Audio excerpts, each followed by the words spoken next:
Hi friends, আমি Soma's cooking চ্যানেলে আপনাদের সবাইকে স্বাগত। আজ আমি আপনাদের কেনা চালের গুঁড়ি দিয়ে বানিয়ে দেখাবো পুলি পিঠে বা দুধ পুলি। মাত্র 1.5 কাপ চালের গুঁড়ো দিয়েই আপনারা এই পিঠেটা 7 থেকে 8 জনের জন্য খুব সহজেই বানিয়ে নিতে পারবেন। বানানো ভীষণ সহজ, খেতে দারুণ টেস্টি হয় ও খুবই মজার। চলুন তাহলে এখন এই রেসিপিটি দেখে নিন। পিঠেটা তৈরি করার জন্য একটি মিক্সিং বোলের মধ্যে আমি প্রথমে নিয়ে নিচ্ছি 1.5 কাপ চালের গুঁড়ো। এরপর এর মধ্যে আমি দিয়ে দিচ্ছি হাফ চামচ মতো নুন ও গুঁড়িটা ভালো করে মিশিয়ে নেব। তারপরে এখানে নেব আমি উষ্ণ গরম জল। আমি এখানে উষ্ণ গরম জল নিয়েছি 1.5 কাপ মতো।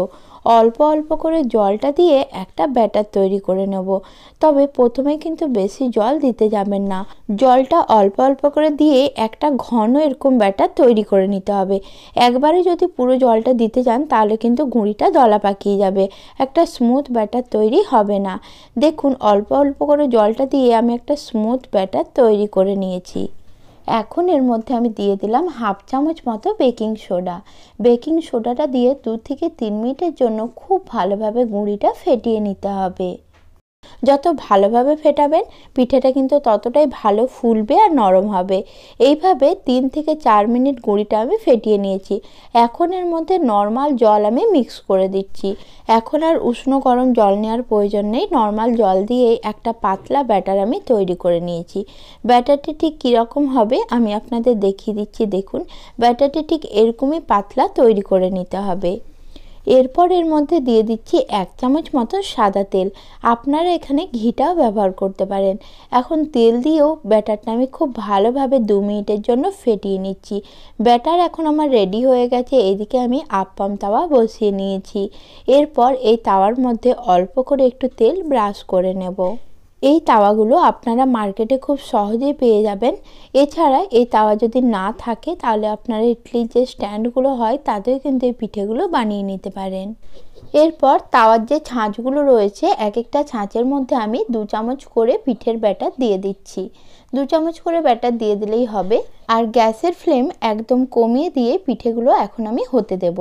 আর ওপরে ঢাকা দেওয়ার প্রয়োজন নেই। যখন দেখবেন পিঠের ওপরটা শুকিয়ে আসছে সেই পর্যায় পর্যন্ত অপেক্ষা করতে হবে। এখন দেখুন পিঠের ওপরটা প্রায় শুকিয়ে এসেছে।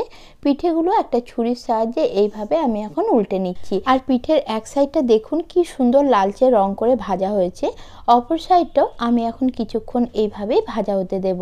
পিঠেটা এইভাবেও কিন্তু আপনারা খেতে পারেন। এইভাবে পিঠেটা ভাজা খেতেও দারুণ লাগে। এই পিঠের রেসিপিটি অনেকেরই অজানা, তাই একবার হলেও আপনারা এই পিঠেটা বাড়িতে বানিয়ে তৈরি করে খেয়ে দেখবেন।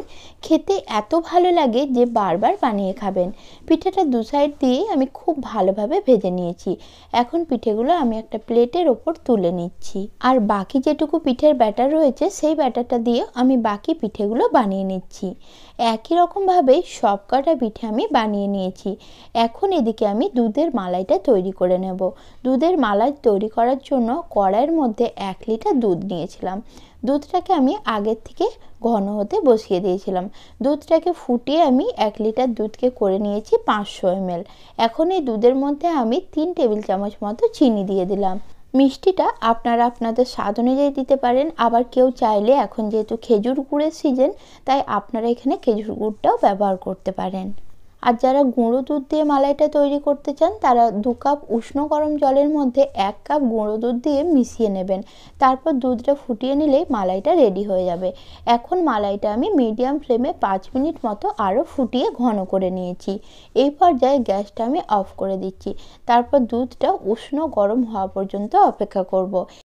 ফুটন্ত দুধ আমি পিঠের ওপর দিচ্ছি না। দুধটা একটু ঠান্ডা করে নিয়ে উষ্ণ গরম থাকা অবস্থায় পিঠেগুলোর ওপরে দুধের মালাইটা আমি দিয়ে দিচ্ছি। এইভাবে পিঠেটা আমি 10 মিনিটের জন্য রেখে দেব যাতে পিঠের মধ্যে মালাইটা ভালোভাবে ঢুকে যায়। 10 মিনিট পর আমি পিঠেটা সার্ভ করে নিচ্ছি।